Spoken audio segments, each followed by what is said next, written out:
Welcome to another episode of a Drunk Math Podcast. Jared here for the first time, coming to you from Alhambra, California. It's been a windy day today, not quite as windy as a few weeks ago. Hopefully the fires stay at bay. However, we were enjoying beautiful blue skies and that golden sunshine all along the way today.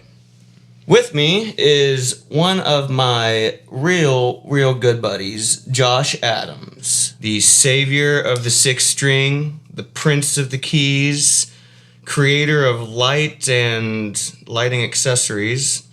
He's a lover, not much of a fighter, and ultimately he's a happy cat daddy of two, one of which just happens to be the sister of my little shittin' Stella. Josh, welcome. Thank you for the huge upsell. It's the least I could do. You know. How you doing today, Josh? I'm good, man. We were working on an Orange Mayfield song late last night. Indeed. I pretty much slept all day, and it's a late night for us. We usually start earlier, but... Yeah, it's a Sunday, Yeah. Russ's Friday. Russ's Friday, exactly. Well, there's a handful of things I want to get into today. You're a musician. You and I you joined the Captain's Son a few years after we had moved out here to California from Springfield, Missouri, that is. And now Captain's Son is on a bit of a hiatus, and we are now in two different bands, Orange Mayfield and Desert Sparrow. So... you are my partner in crime, if you will, when it comes to the musical lifestyles. And hell, you've actually graced the stage with Corey and I for a Drunk Math show when we played Long Beach a couple years ago. Yes. How was that? Well, even though you sold me as the savior of six strings, I don't think I'm that great, but I do have enough confidence to get up and jam with some homies in front of a bunch of random drunk people. So, yeah. With the songs you have no idea how to play? No, that was the best part about it, honestly, because, what was that one solo? It was the Freebird solo. Oh, man. Yeah, I think we broke our record. So this particular concert, this show that we did in Long Beach, it's actually on YouTube, just the audio. No one filmed it, but we recorded it, so y'all can get on YouTube and check out Drunk Math live at the Pike Bar in Long Beach, California. You'll get to hear that 22 or 3 minute long version of Freebird if you choose. Was it that long? It was a long one. Because you broke a string. I remember you broke a string like halfway through the solo towards the end, and I just kept looking at you like, you got to keep playing. I'm sorry, but you just got to keep playing. I had to have my Jazz Master then, because if I had the Strat, that thing would have went out of tune. So you're a musician. You also are in film production. And so I'm going to cover pretty much two of those topics today. And ultimately, let's get started with the guitar. What led you to picking the guitar up, man? Series of events, one specific event? Funny enough, when I was 6 years old, I wanted to play drums for some reason. Nice. Oh, luckily the drums are too loud for my parents. But my dad played guitar, and he and I we shared a lot of music together. And he was really big into Nirvana. In fact, my first memory that I can remember was 1994. I was 4 years old, and my dad was watching TV, and I was just. They were talking about Nirvana, and back then I was like, that song Polly, Yeah. As a kid, I was like, Polly wants a cracker, Right. And then my dad was like, Josh, shut up! This is important. Kurt Cobain died. Oh, I do remember my mom being very visibly distraught when she heard the news that, as well. So you remember that too? So that's got to be one of your earliest memories too. It's one of them. I think the earliest memory I have. It's also music related in that sense, but my mom says I was probably about 3 at the time, so this would have been a year prior, 93. And I was stealing a cassette tape out of her Oldsmobile car that she had. And I think it's a Beach Boys cassette tape that I was taking. Beach Boys? Yeah, taken out of it. So that's my earliest memory. So you're like 3 or 4 or something? I was like 3, yeah. It's a vivid one, man. It lives with me. Anyways. So eventually, my dad taught me my first chord, which is D. Funny enough, on guitar, the first 3 notes are D-A-D. What does that spell? Dad. So anyway, yeah, he taught me a couple things, and then, I got into punk rock and wanted to play guitar like Tom DeLonge or Kurt Cobain or whatever, and I started taking lessons when I was like 12 or 13. Okay, so you weren't fully self-taught. You actually took lessons. Well, yeah, I took like I think like 2 or 3 years of lessons. Is that when you learned theory? Yeah. I mean, that's when I said, I don't really. I mean, like, or just got the grasp of it. Yeah. That's pretty much where it all started. And my guitar teacher got to the point where he was like, I can't really teach it much. You kind of already on your own journey. So funny enough, I was in my hometown of Augusta, Georgia last year, and I ran into him and shared a couple beers, and I watched him perform a show. It was great catching up. Nice. Jeff Johnson, if you're listening, thank you for everything you taught me. Oh, yeah, man.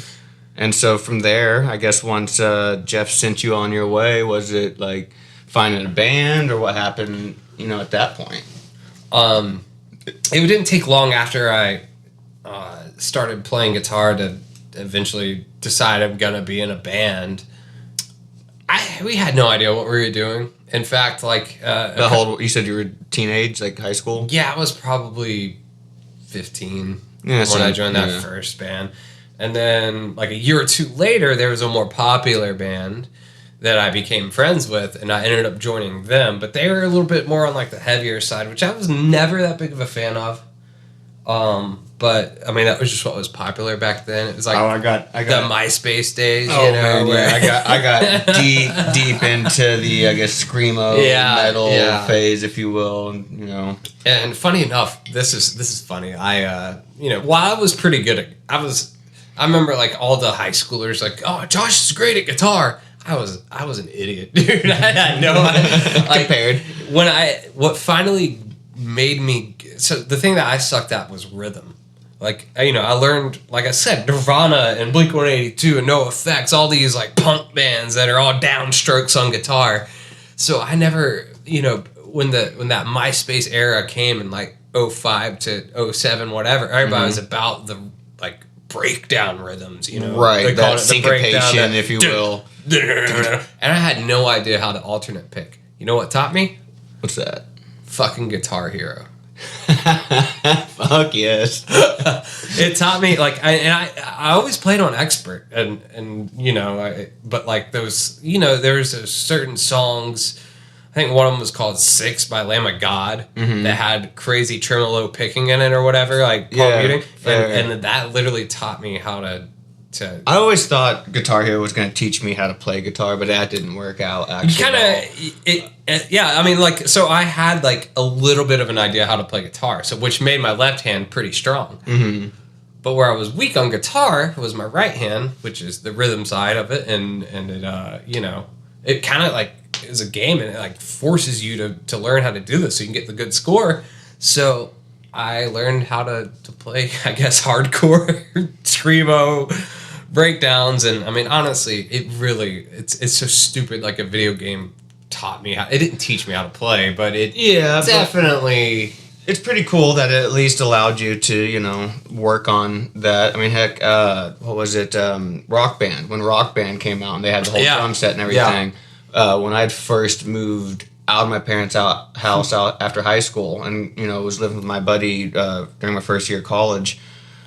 We got Rock Band, and it was a great way for me to at least keep rhythm going, since I was in this tiny little apartment, couldn't even dream of having a actual drum set in there. And because you're playing a video game, it's like kind of like Which is hilarious. Like I had to play on expert on that because it was close enough to an actual drum beat.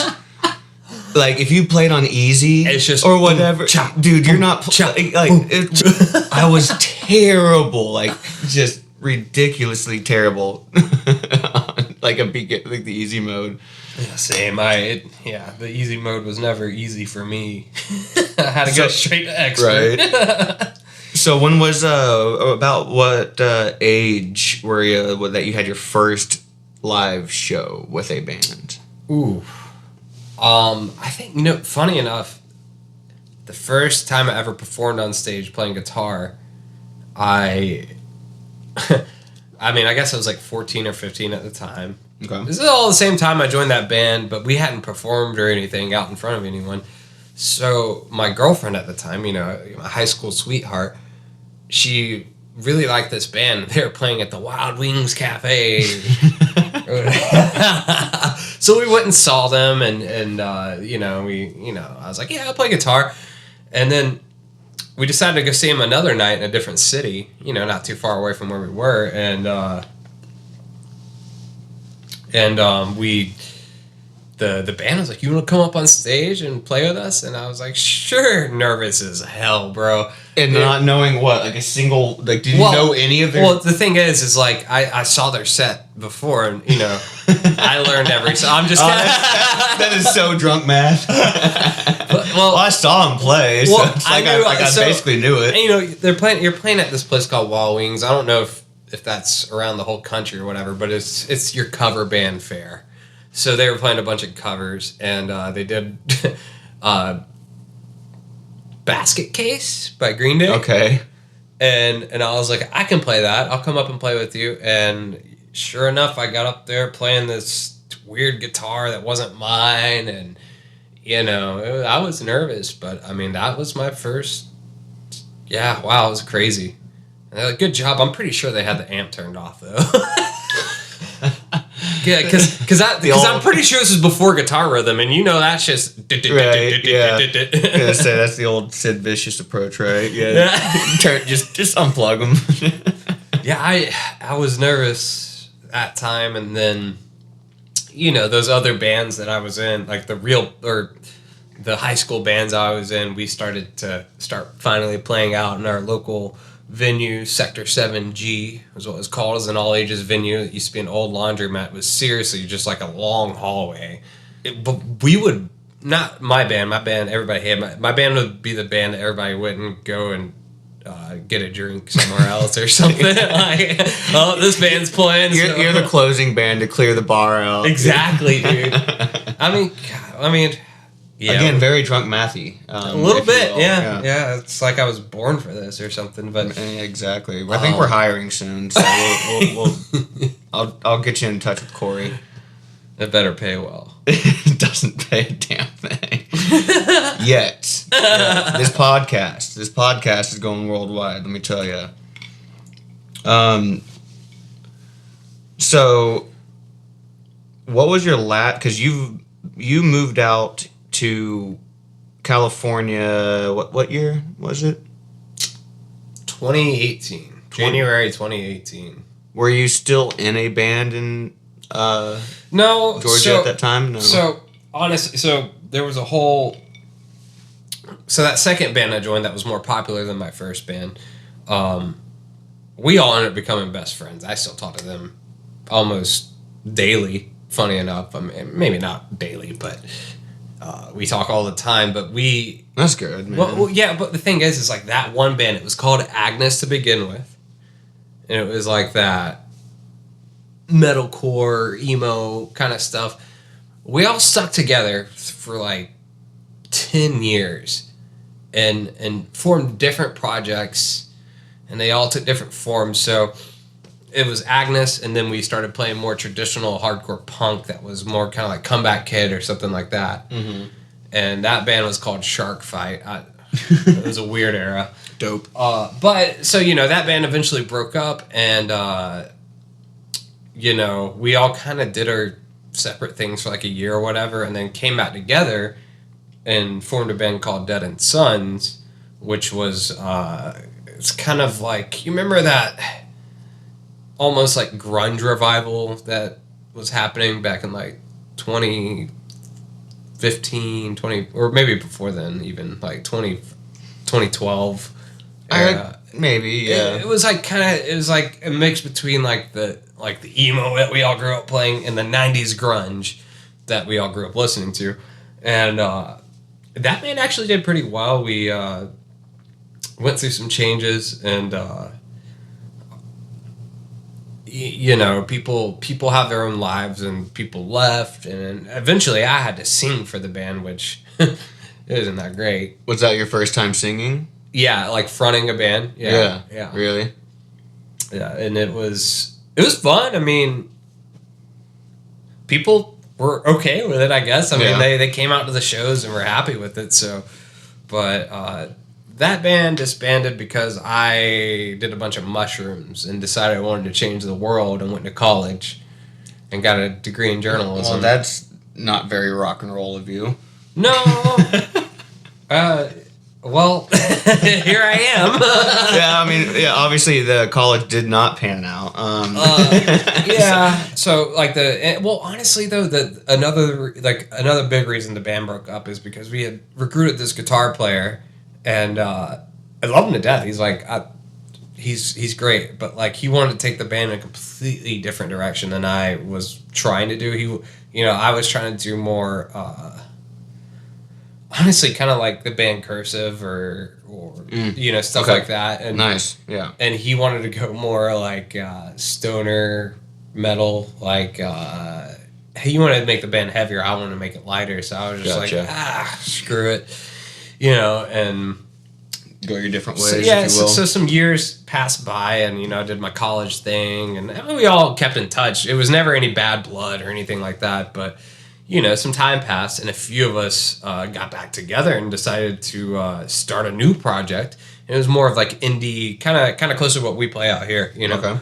But then, I kind of moved to Los Angeles on a whim. I wasn't even sure if I was gonna like stay out here, but I found my way out here, so I stayed.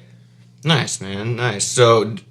Of the bands that you've just mentioned, in Georgia, are any music online? Yeah. You could the first ones, no, but you might actually be able to find Agnes online somewhere. I think you could find some of that stuff on YouTube. How do you spell Agnes? Agnes. Okay. I mean, it's a name, so like fair. You'd have to type in Agnes, US, right? Agnes, Augusta, Georgia on YouTube and find some. Do some deep searching. Yeah, some really embarrassing videos of Josh figuring out how stage presence happens. But those cringy early videos, right? Well, yeah. Well, so there's a band I was in called Lost Boy. Okay, they've got music out. Yeah, there should be some stuff on Spotify with them. Dead End Sun should have a couple things up on Spotify as well, and Bandcamp. Dead End Sons. Yeah, it's like Dead End Street. Gotcha. And Son, the opposite of daughter. I'm used to the word son myself, actually. Isn't that funny? Yeah, it's weird that you also joined another band that had the word son in it. Yeah. I mean, that's kind of, I moved out to LA and found out my old high school friend, Paige Bird.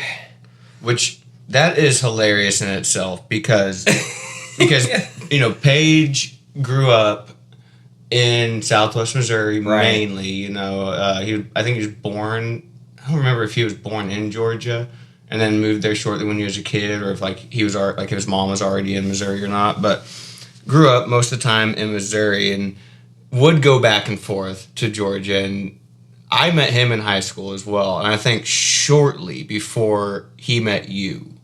I remember he left for a while, and he was going to school in Georgia. Yeah. And that's when y'all met. And we were kind of like, I don't know. We didn't really hang out much back then.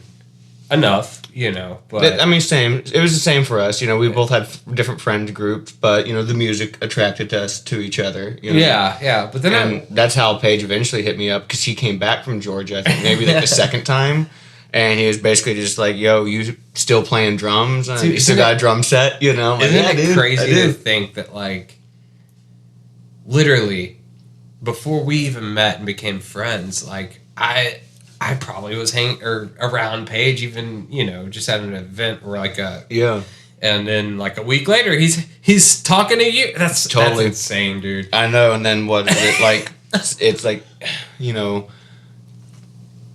it would be 9 years later is when we meet, because I think you joined the band. Yeah. It was 2019. Well, yeah. So when you joined Captain Sun, and Captain Sun started in 2010. So.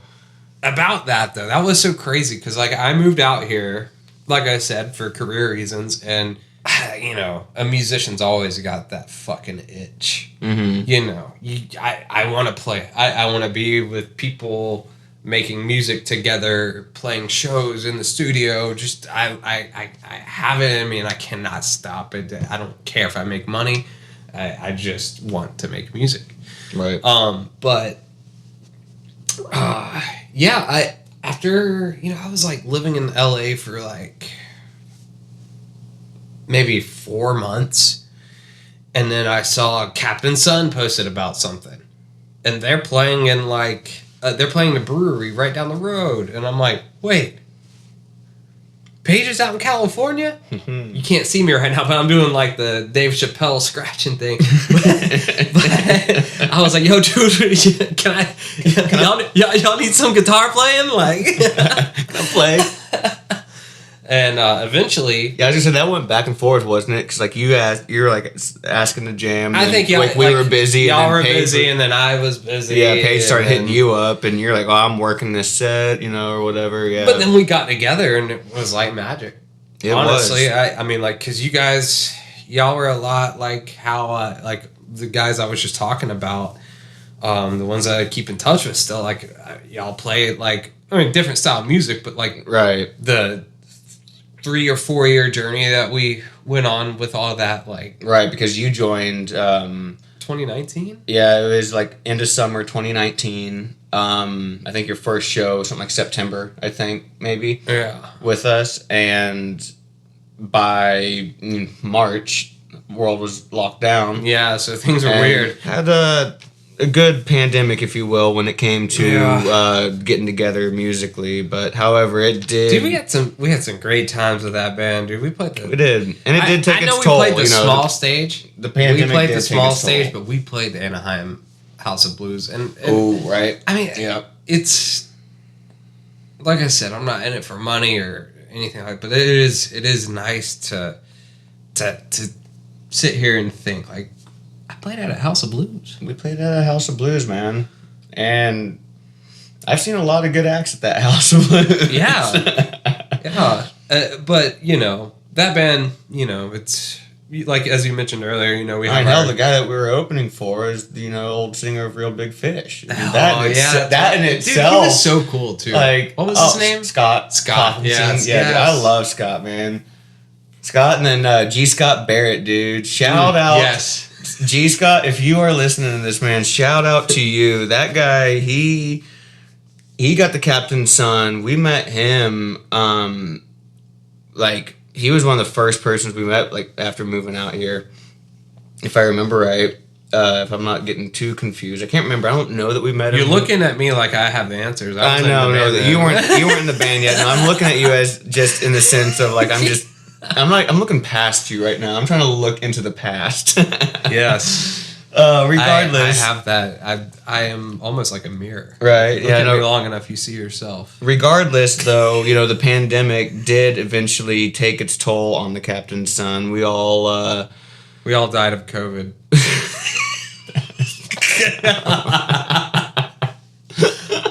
Yes, we did. So, oh man, you're an asshole. You know, it wasn't the pandemic that killed the Captain's Son. I mean, Captain's Son, I would say, is still alive, but you know, we all were, it's personal journeys that we all had to take. Obviously, you and I were kind of on a similar journey, which is why, when the Captain's Son ended, I immediately went and because our other band member Will was already he's playing drums in another band, and they needed a fourth guitarist or a second guitarist, and I just tried to join them real quick, right?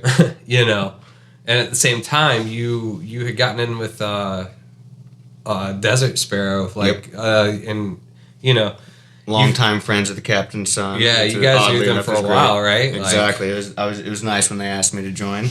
Yeah. And so, I mean, it was funny because I was like right back again, like a crackhead. Like, hey, dude, you guys need some more guitar? Dude, I'm itching to play, man. My band's not playing anymore, man. So it's so funny how that happened too, because like I was like bugging you about it. I was like, dude, you think they need some? And you worked your magic somehow, because now I'm hanging out. We're doing the stuff. Yeah, but it's funny because like I joined that band with Will. Orange Mayfield, and then Will moved away. Right. And they needed another drummer. I mean, and it was like none of us even said anything. You just showed up and we're like, I'm doing it. Like pretty much two bands fell in both of our laps. Or did we fall in their laps? Or whatever happened. Yeah, we fell in their laps, they fell in our laps. I mean, it depends on how you look at it. But. Playing in Orange Mayfield, I'm doing what's always kind of been my thing, which is playing guitar and stuff. And in the Captain's Son, I started playing a little bit of keys here and there. Right. But in Desert Sparrow, I'm playing a lot of keys. And that is correct. And honestly, when I first met you, it was just guitar at first. And I forget when along the ride in the Captain's Son journey that you're like, yeah, I can play keys too. So we started utilizing that. Mm-hmm. When did you pick up the keys and like learn the keyboard? Pretty much right after I stopped taking guitar lessons. My mom had a piano. Funny enough, that's the same one. The one that we're looking at right there, that Yamaha? Yeah, it's not the exact same one. That was a gift from a neighbor. But, it's the same model and everything. Which crazy. One is that one? It's a Yamaha. I couldn't tell you the actual model number. Gotcha. I mean, I could, but not right now. We're busy. It's not. We're busy. But I basically found, because I learned a very little bit of theory on guitar, and then I just looked up what the notes that I was playing on the guitar were. Like on the piano, and I started. It's funny. The first song I learned how to play on piano, and I can't do it now. I don't remember it. It was so long ago, but it was Bohemian Rhapsody, and I learned it by looking at a guitar tab of it, and I would see, oh, it's on these frets, so that means it's on these notes on this. Nice. So I would just do that. You tabbed out piano through guitar. Yeah. Not bad. That was weird. I mean, I kind of... Hey, there's multiple ways to learn, right? I can play banjo and harmonica and mandolin a little bit too, but like, it's all the same. It's all language. Once you learn it, once you can speak it, yep. You can apply it. I mean, I'm by no means an expert at any of these instruments, but like, they all speak the same language. True. Yeah. Cool. So we are now at the halfway point, and normally we kind of reserve this for a promotional type segment, and or for you to show something that you have or whatever. Being in both the same bands, I got a pretty good idea of what's coming up. If you want to go ahead and... Well, Desert Sparrow, we're about to put out at least one track, but we have several loaded in the barrels. And, I'm not quite sure. We haven't decided on a release date for this first run, or, this first song. But I think it should be Probably, if I had to guess, it'd probably be March-ish. February or March, it depends, yeah. But you could follow us on Instagram and, on Spotify. I think it's just at Desert Sparrow. That is, how do you spell Desert Sparrow, Josh, for the people out there? Well, it's not spelled like dessert. And it is sparrow, singular. There's been people out there who've gotten confused. They thought it was like Desert Sparrows. I'm like, well, I still think that would still pop up. Dessert Sparrow. It's not Dessert It's Sparrow. not Dessert Sparrow. Okay, yeah. So it's DESERT space SPARO. Oh, fuck. ROW. You fucked up Sparrow. Right. It's okay. We can cut that, dude, right? No, probably not. And for Orange Mayfield right now, we're just... We're actually... So, I mean, Orange Mayfield definitely has stuff online. Neither of us have contributed to it. And right, same with Desert Sparrow. However, both of these projects, you should still go check them out and check out the past catalog for sure. See, see what these wonderful songwriters are doing. Totally. And something that we're very, very happy to be a part of. Yeah, I mean, that's, we just add to what they do, But, Orange Mayfield is, we're in the writing process, but it's kind of weird. You're in that position where you're like, okay, so Orange Mayfield just released something. Do I say, we just released it? Well, I didn't really... Right. I wasn't a part of the release I'm not at all. on it. Like, I'm in a band now, but I didn't record anything on that release. But yes, they do have a new EP out as of earlier this Subliminal Soundry 3. Yeah, early last year, I guess at this point, which is weird to say. Still, we are playing those songs live, which is we are.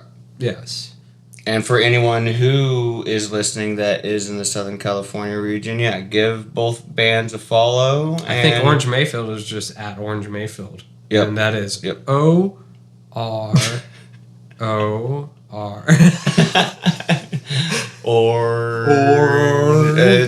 All right. So we've talked about the music. Now let's get into how you actually make money. Because you're a musician. Well, if you go to my you don't make money way. If you go to my Instagram, which I'm not gonna, and click the there's a link in bio. Gosh, I didn't say that. I said there's a link in the bio. Okay. So you're just a tease. So I, as I was saying earlier, I went to school for journalism, and I quickly realized that journalism is kind of like a dying industry. It's not. It's really just becoming entertainment. So I, halfway through my college career, I was like, I need to start learning some video stuff, some multimedia stuff. I started learning a couple things about the film industry, and I graduated college, and then me and my buddy, we were like, what do we do? We just got this degree, we can't do anything with it in this town. And then all of a sudden, this reality show just comes and shoots in our town, and they just need basically warm bodies to do a job that anyone could do. And, I kind of quickly fell in love with the way it was. It was kind of liberating because you make a good amount of money in a small amount of time, and then you're doing something fun and creative, and it's not at all and so it's not it's not a day job, It's and what was your first that first show? Yeah. That first show was called Truck Night USA, I believe. I think is the name of it. It's on the History Channel. Nice. It was like a... And I can't remember what the actual name... We called it two different things because there's always a working title on these projects, and then it gets released as something. So I get it all confused all the time. But it was just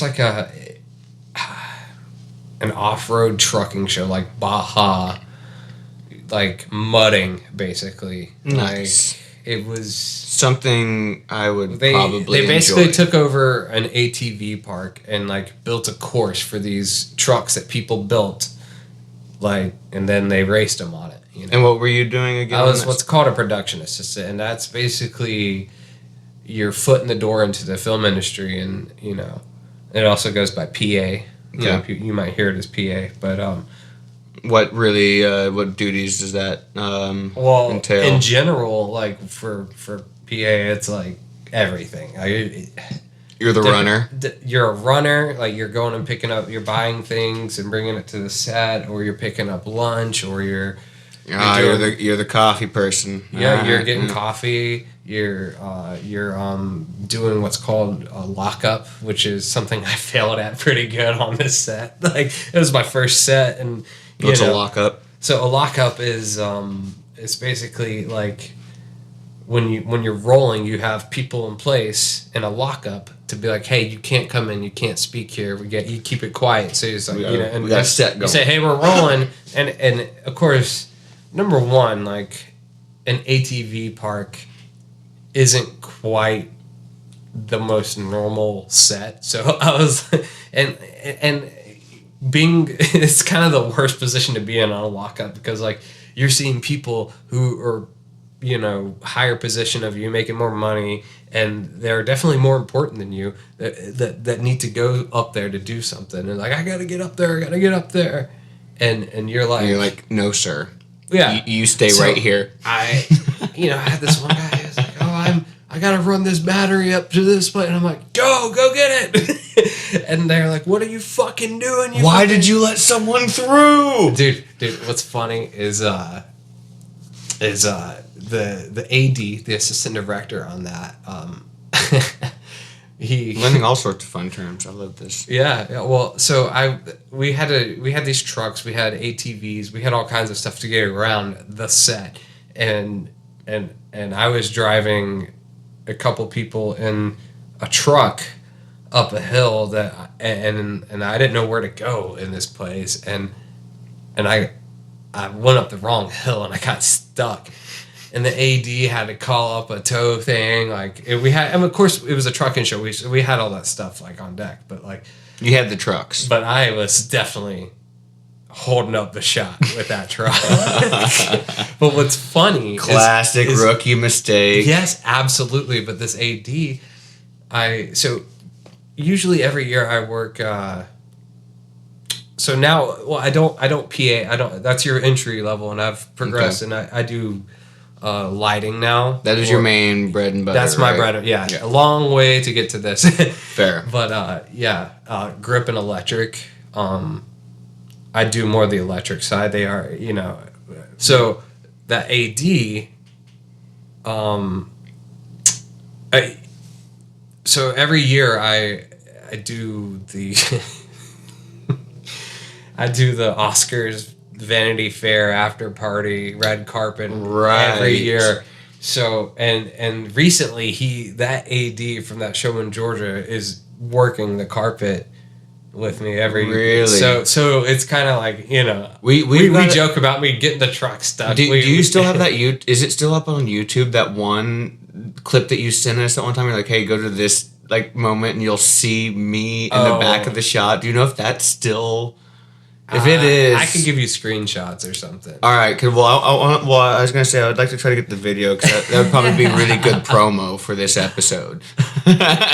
You'd have to look at the like. All right, I'll do some investigative work. I didn't watch it. I was working it. Like it was a live event, and I was there. I wasn't watching it. Well, I was watching it working. So you were watching it? Yeah, I was definitely watching it. Did you catch me at all? I caught you at one point a few times. Yeah, dude. Like they position, that's why I wanted to find it because it's hilarious. You're just sitting there, you're like off, like you're in the background, and you're just like in this like nice like suit looking thing, and you're just like standing. What do you call it? You said you're just like, what are you doing today, Josh? Like, oh, I'm babysitting a light. Yeah. That's all it was. I mean, so that's all you had. That was your entire job. That for when you're working the red carpet and the Oscars, like, is you just babysit one light or multiple lights? Well, so that's actually a really good question because I mean, in the moment of what was happening, of course, that's all I'm doing is babysitting a light. Yeah. But no, so like at an event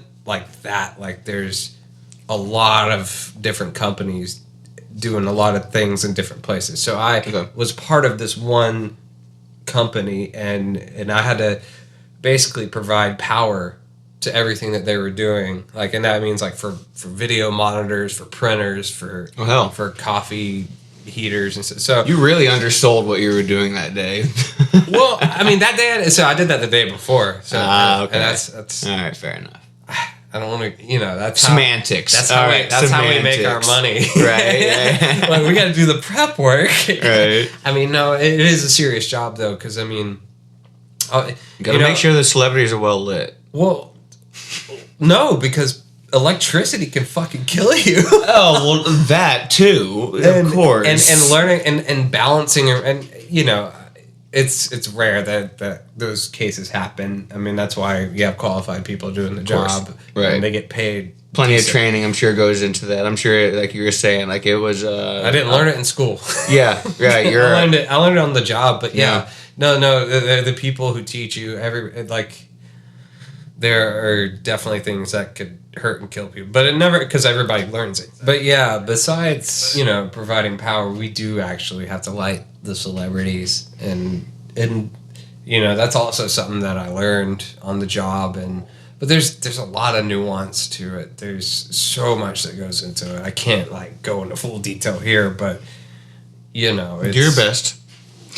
Really? Okay. So when it comes to lighting, you're working with the director of photography, and he wants certain things, and you gotta know how to do that. Well, knowing how to provide it is like important, because like you could turn to someone and say, "Hey, can you soften that up?"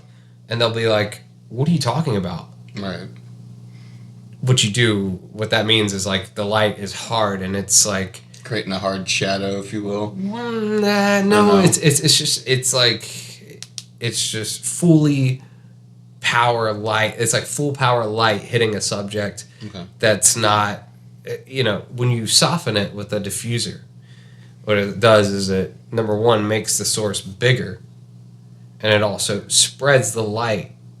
So, it's stuff like that, Okay, cool. And okay, so obviously every shoot that you're on is going to be different. Every, set that you're on is going to be a bit different. But do you have a general idea of what you're getting yourself into with each gig? Or is it like a total, like, crapshoot, like, you have no idea other than, like, I know I'm going to be operating these.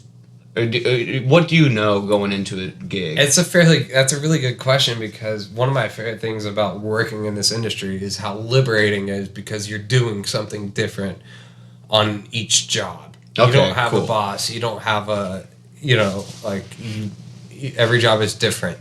And sometimes like you get a whole for me personally, like in my position, like I get a whole diagram. I get like where I need to run the power and like what units are going to be placed here, and what's going to be put in front of it, that kind of thing. And okay. But a lot of times, dude, no. Sometimes you just you get a call sheet, as we call it, and it's got like a whole itinerary on it. But I'll be honest with you, dude, I look at it and I throw it in the trash, because like it's just gibberish. Well, no, it's not that it's gibberish. It's just it's always, or it's like it's not gonna follow suit. Exactly. Gotcha. It's always something happens. There's always some unpredictability. It's just in the moment. Because in the field of location, right? To be more specific about like what, it's not just. So I don't work on any big movies. Like I've worked on like one pretty big TV show. Which was that? It was The Minx on HBO. Nice. I just did one day on it, and it was crazy, because it was like a lot of us, a lot of my position was there, and like it was too many of us, and like I felt like I was like I'm bored. Like I don't know what to do. Like, there's nothing to do, you know. But I was also pretty intimidated by being on such a big set at the time. But more or less, I do a lot of commercials and music videos. I came up doing reality television, but, you know, I mean, you can look at reality TV and see that they don't invest in lighting. Right. But, yeah, I do a lot of commercials and music videos these days, and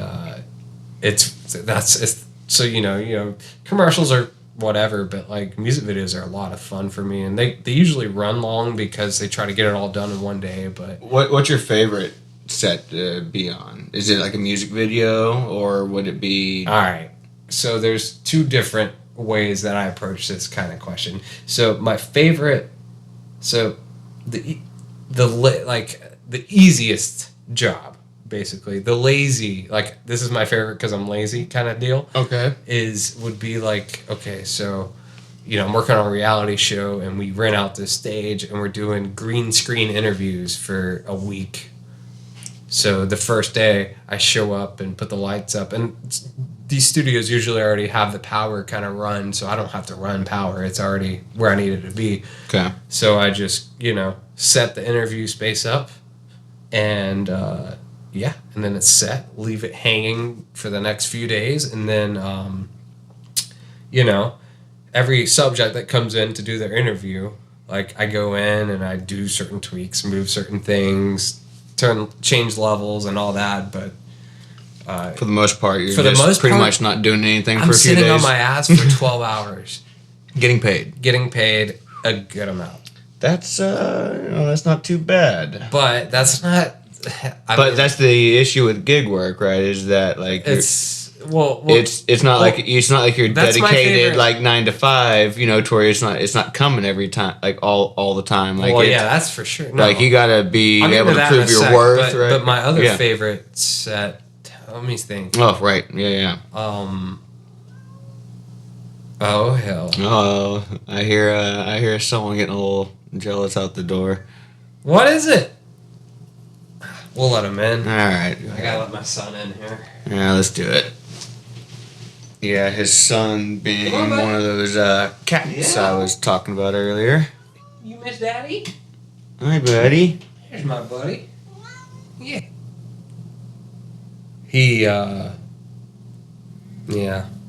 Look at him. In his majestic black coat. His beautiful yellow-green eyes. Anyway, so we're talking about... Sorry, dude. I mean, I get you. I get it. I mean, Corey's honestly, he's got a couple cats he can understand, too. So, anyways, your other favorite set, you were saying, before Hito so politely interrupted us. Well, it's not a specific set and location. It's like... So, I guess what I'm trying to get at is, like, that was, like, my lazy man's, like, okay, easy money, but then I also do I like when we have to be creative a lot, and that's why I like the music videos, because, you know, you're playing with colors, you're playing with how it actually looks, because kind of like the artist vision, if you will. With those interviews, it's just like, you know, plain lighting. It takes skill, but it's just like set it, forget it. You know, there's not a lot of thought that goes into it, you know? Mm-hmm. But, when you're on, like, a music video set, you're, like, it depends on what the music, like, what the content is that we're shooting, but, like... What's your favorite music video set you've done? Or music video you've done, I guess, if you will, worked on? I think I would say that a Courtney Barnett music video is one of my favorites. Sick. Yeah. Because we were doing where was that at? Where was it shot at? Oh, God. I think it was up in, like, Sherman Oaks. Like, up in the hills in Sherman Oaks. Or like...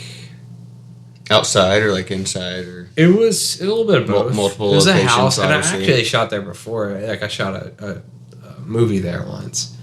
With Josh Simpson, actually. Really? Yeah. Oh. That's a buddy of ours. Another Joshua that's in our lives. Yeah. Yes. But yeah, so we shot it there in a couple days, and it was I just like the content, like the music video itself. I like the song. I like I don't know.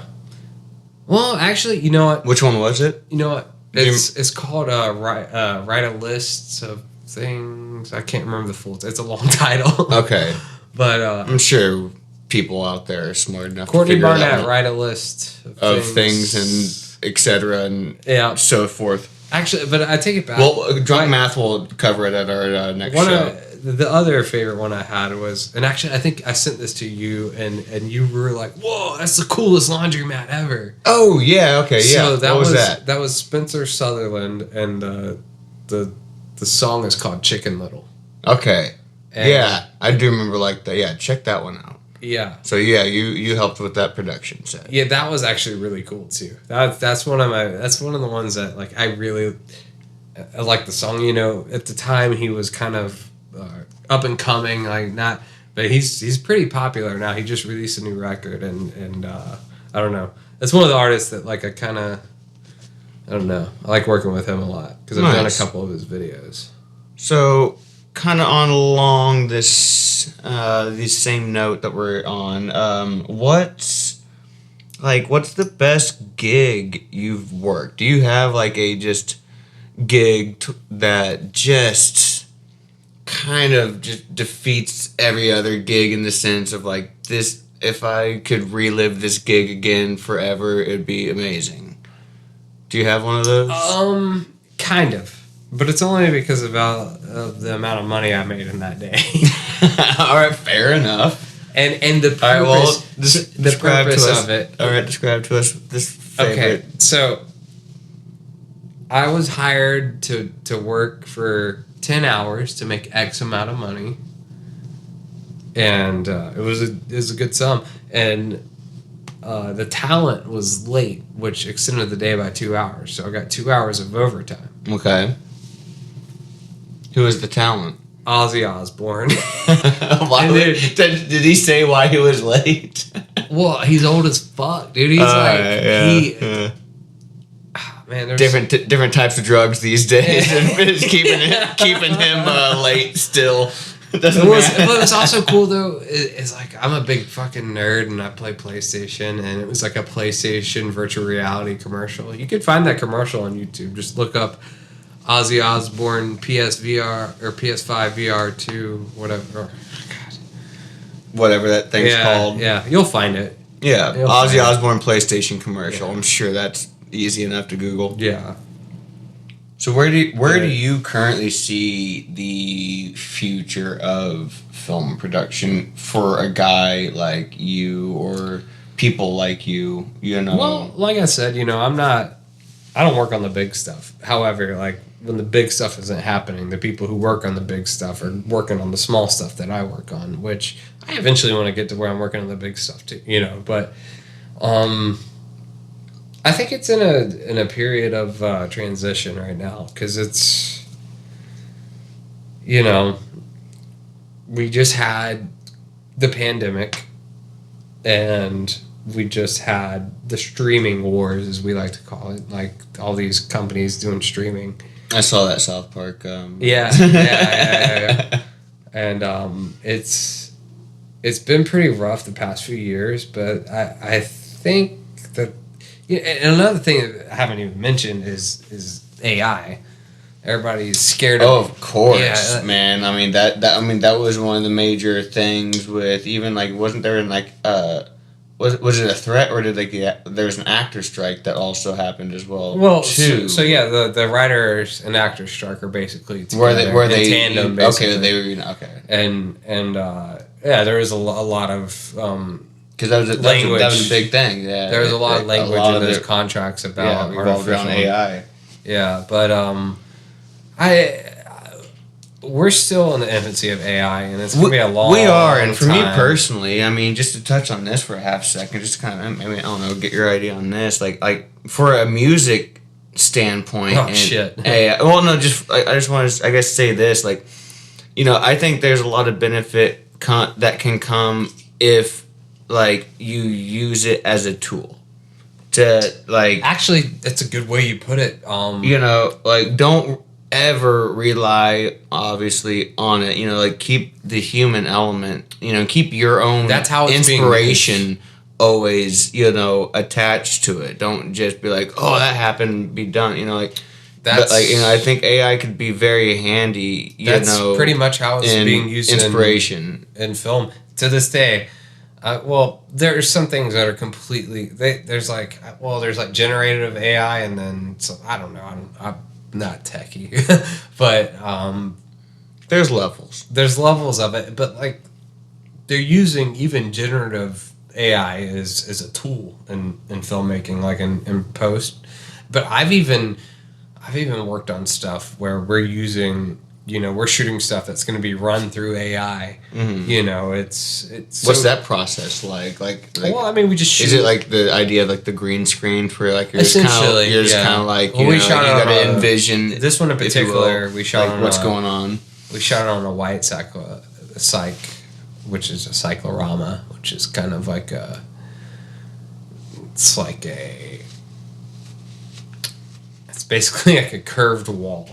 Oh yeah. No shadow. Right. Yeah. Well, it's right. like a dome. Yeah. Like yeah. So you don't get the harsh shadow that caused from like hitting corners from the floor of the ceiling. Yeah, unless you make it, but right. It's just like a good blank canvas, you know, to work off of. And, fair enough. So yeah, we shot with that, and it was like this like cool. I haven't seen it yet. I did that kind of recently. I want to see it. And you hit up. What was that called? I couldn't tell you. Gotcha. Couldn't tell you. I don't need. So if you Google, couldn't tell you, I'm sure you might be able to find something. Don't go to my IMDb because I don't use it. That's funny. Yeah. Everybody, like I've seen people like oh, your IMDb. I'm like, I don't care, dude. So wait, you've actually got. So I mean, obviously, well, yeah, you're credited, so you've actually probably got an IMDb. I do, but like none of them link up because I haven't done maintenance on it. You know, because you have to kind of like. You have to do personal maintenance. Well, yeah, because you get the companies, they put in the information, and you got to link it to the same person. But because I've never cared about it, I don't have a real presence on there. So it's not. I mean, well, maybe it's about time you should start caring about your IMDb profile. I mean, yeah, because TikTok's gone, and I'm pretty sure IMDb is going to be the next hot spot, you know.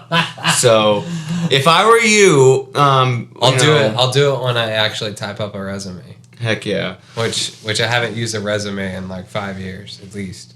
Well, while you polish up that resume, I think it's a good time to go ahead and conclude our talk. Josh, this has been a hell of a time, man. Thank you so much for doing this. Hell yeah. And hopefully we've given y'all a good insight on the art of film production and a little bit of musical background on Joshua Adams' life. Again, you can find him in the bands Desert Sparrow and Orange Mayfield and The Captain's Son. And Drunk Math. And actually, that's right, Drunk Math. If you go to YouTube, it's on there. So, Corey, come back and let's do another show. You heard him, Corey. All right. Signing off. This is Jared. We're Drunk Math. And you can too.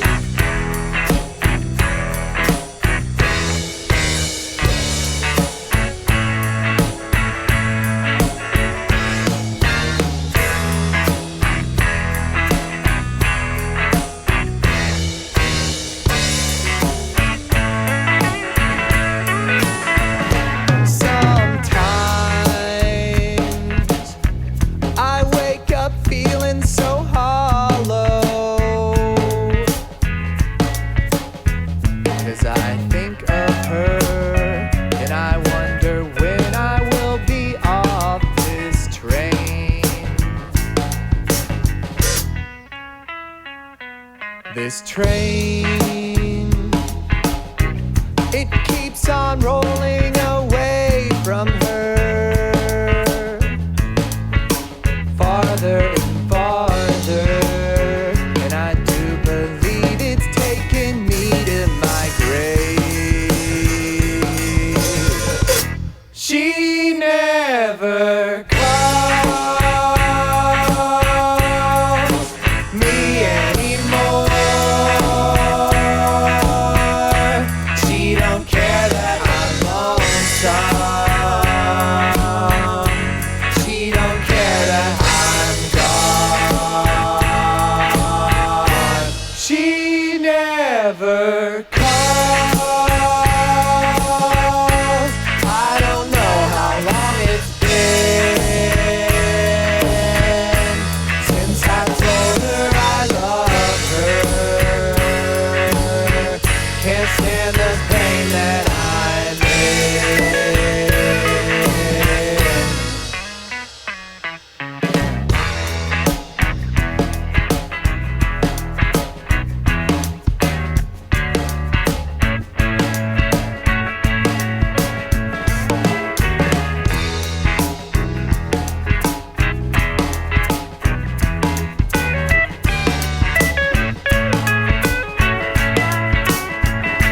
This train is in the hands of the devil. I gave him my only soul. For rock and roll. I sit and listen to the sound. We're pulling into the station. I am eternally bound, and I guess I'll spend the rest of my days waiting. She never calls me anymore. She don't care that I'm lonesome. She don't care that I'm gone. She never calls. I don't know how long it's been since I told her I love her. Can't stand the pain that I'm in.